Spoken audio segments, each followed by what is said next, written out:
drive up there was probably half an hour from here, I guess. And then it was easy enough to get a ticket, figure out what we wanted to do. Just the two of us walking. There was others along the way, but yeah, it wasn't really inconvenient. Yeah, I liked her. Yeah. She, she was doing her job. Yep. And she did point out a few things to us here and there, but mostly just let us enjoy the trip. Yeah. But yeah, she was really helpful. Yeah. A little bit of English, but not very much at all. But it didn't matter because these signboards were good. They were informative. I like the things that she did point out to us. Yeah. I remember her pointing out later on that the bamboo was flowering. That was really cool. That was really, I would have missed that because I love my bamboo, so it was amazing to see it flowering. It's the best I've photographed. I've never seen bamboo flowering that well. Yeah. And then those little stingless bees that she showed us. Yes, I remember the stingless bees. And, oh yeah, you got right up to them. Yeah. That was kind of cool to see. Yeah. But what were you shared some thoughts about the path, about how the trail is compared to in the US? Yeah, I felt like it felt very natural, and a lot of trails in the US try to do that. They try to keep everything, wood and as natural as possible, and not feeling like it's some harsh civilization came in here. Yeah. Yeah, to put their fingerprint on it. But I felt like it was well done. But you said that it was maybe not as sort of smooth and level as walking tracks. Yeah, not as smooth, but that's not why you do a hike. Yeah. You don't go on a hike to stay on a flat surface. Yeah. What you buy hiking shoes for. Yeah. So it wasn't it wasn't super rough at all, but yeah, there was tree roots. It was very doable. You just had to keep an eye on where you would walk. Yeah. Yeah, sensible adults do. The Gibbon thing was interesting. Yeah. Yeah. Talked around the bees. Oh, and we stopped for some strawberries. Those were really good strawberries. Probably right at the tail end of the season now because it's starting to warm up a bit. But it was cooler up there. I don't know what altitude we're at. I'll have to have a look at that. But... Yeah. Enough to make my ears pop on the drive up. Yeah. Those are really pretty. The hanging flowering vines. Yeah. I've never seen them before. I don't know what they're called, but she's pointed out that that's what the bad smell was. Oh. It was from these flowers. Yeah. Right. And then, waterfalls along the way. We're walking beside the river. Do you remember what this sign said? No, this was only in Thai, so I'll ask Pansa. But you notice the yellow? The yellow, the orange fabric. It's like similar to a monk's robe, I think. It might be the same fabric. I was wondering if that was symbolic. They wrap them around the trees to protect the trees. To protect the trees? Yeah, if that's been blessed, a tree that's been blessed like that, not to be cut down. Not to be interfered with. Interesting. And so sometimes you'll see whole avenues of trees with the wrapping around them. But yeah, the waterfalls along the way were nice. Spots lovely. for photos, little bits of video. Very pleasant, really peaceful, not sort of thundering waterfall, but it was quite relaxing. Yeah, I'd read somewhere that they'd set up these new like boardwalks, bamboo walks, platforms to get across, like little bridges and stuff for better viewpoints and that there'd been some grant given and the Karen people have set it all up and made it as, like you're saying, as natural as possible. Yeah. All the natural building materials and fitting in with the environment. But the Karen, out of, all of the hill tribes that I know about, the Karen are the most known for being more in tune with their environment than a lot of the other groups. So, is that right? Yeah, they're not people that would customarily slash and burn for their agriculture, as far as I know. They're more into foraging and they'll plant crops and stuff, but they're just more aware of the environment. This part of the trail was really cool. This was nice. I sort of wondered after coming through the forest if we'd be out in the sunshine as we kind of wrapped around the edge of the rice field. But no, we were just the trails in the forest, and it was really good, really easy at this point. Yeah. It was a really pleasant stroll. So probably for almost half the distance, I guess. Walking on fairly level. Yeah. Yeah. Oh yeah, yeah. And a comfortably wide enough path. Yeah. And through the shade. It was really, yeah. Yeah, it's so much more shaded than I expected to see. Yeah, it was good. Which was nice, you know, just feeling the canopy of all the trees. Yeah. It's good. Oh, I forgot to ask her about the water pipe, the PVC pipe in the ground. Oh, There's another yeah. one too, but I figured it was I don't know, irrigation or something. Yeah, that would have been my thought, that it's bringing water down to irrigate fields and to provide water for the houses in that village. Sure.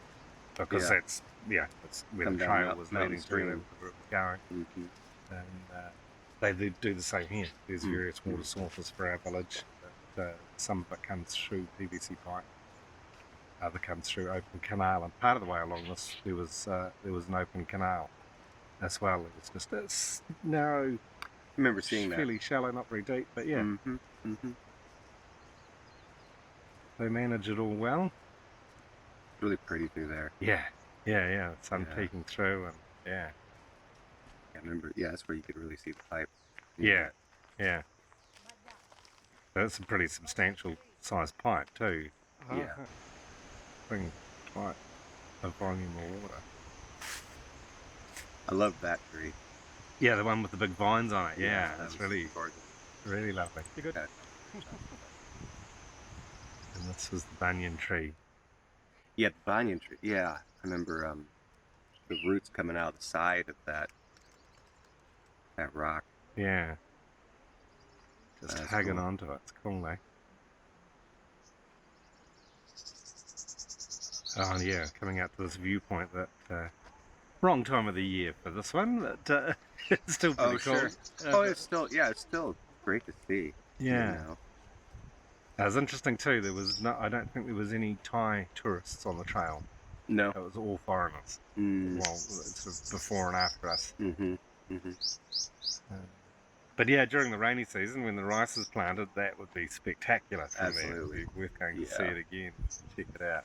And this old house is pretty interesting. I think it looks like it's a bit more than just your regular sala, so somebody may have lived there. Yeah, it might have been a place where someone left or lived.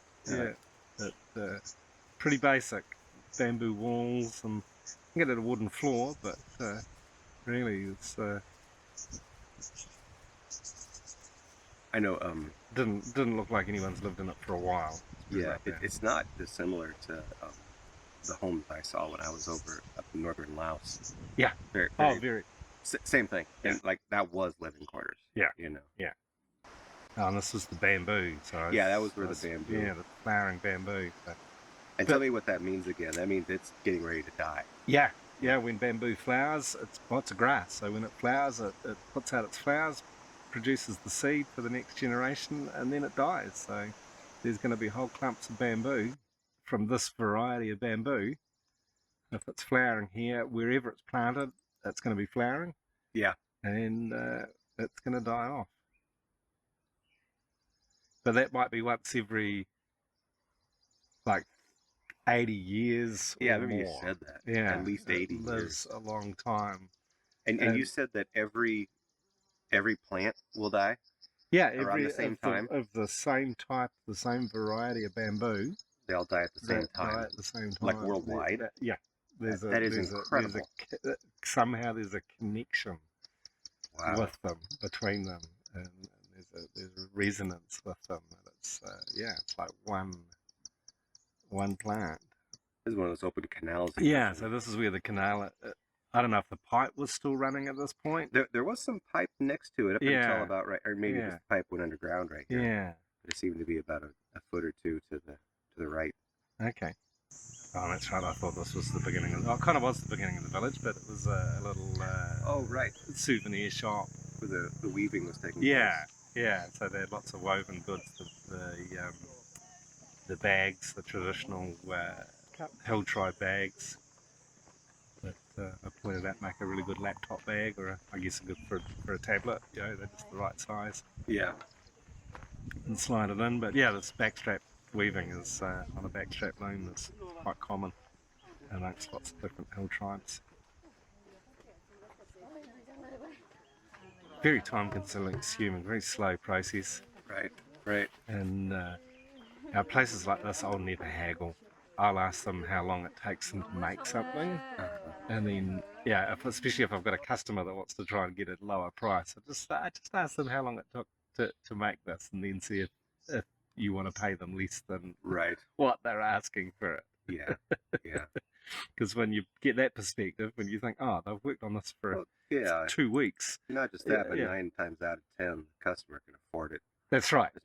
There's no reason to try to get a lesser. Which is why I do it. Give them what they're asking. Yeah, that's right. Because what they're asking is probably way too low. Yeah. And then coming down to the coffee, I love this old coffee grinder. I did like that. This felt really special. Fresh ground, fresh brewed coffee. Just as simple as anything, but she scraped it into that. It's great which coffee has got too. the net inside it, and then just topped it up with the water. Poured water into the jug through the net, and then just let it seep, not for very long, and then poured not even that long. Poured it through again, I think a couple of times. Yeah. Poured it back and forth. Yeah. All the meantime, catching up with her friend, our guide. Yeah. Chat. And it was lovely too. It was just like, oh, how much is the coffee? I'll just leave a tip. Mm-hmm. Yeah, it's very relaxed. Yeah, some sugar there. It's like, part of the deal. I did notice how big our guide was smiling when she was talking to her friends there. Yeah. No, that was, okay. Yeah, her personality came out a bit more. Oh, sure. Yeah. Well, that's something that's pretty normal with the hill tribe people, that they're a bit shy, especially around foreigners. Yeah. But it must be kind of different for them. But I think typically they're going to be. She had virtually no English, so she would normally never interact. But we spoke a little bit of Thai together, and it was good. Asked her a few questions and stuff. And then jumping in the back of the pickup truck, to go back to the place where our car was, which was a good few kilometres away. It was, yeah. It had been a while since I've been in the back of a pickup truck. Yeah, well, me too. Yeah, I used to do that all the time. And met this couple of Dutch guys. Yeah. That were there travelling around, so that was cool. Yeah, it was really good. Very happy that I finally got to do the Pha Dok Sieo trail and that. And even even though it's dry season, even though it's pretty warm down here, it was nice and cool up there, and it was still really beautiful. So dry, but not too dry, and and a nice breeze quite often. It's a good bit of a wind coming through, so it was cool. We really enjoyed our walk on the Pha Dok Sieo trail. Just a short drive from Suansok homestay and maybe a couple of hours from Chiang Mai. And the good thing about it is that it's open all year and is a bit easier than the Kiu Mei Pan trail.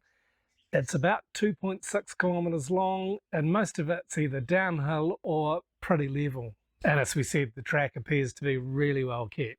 And if you'd like to check out a video I made about a solo trip up Doi Inthanon recently, here's the link for it here. Thanks very much for watching.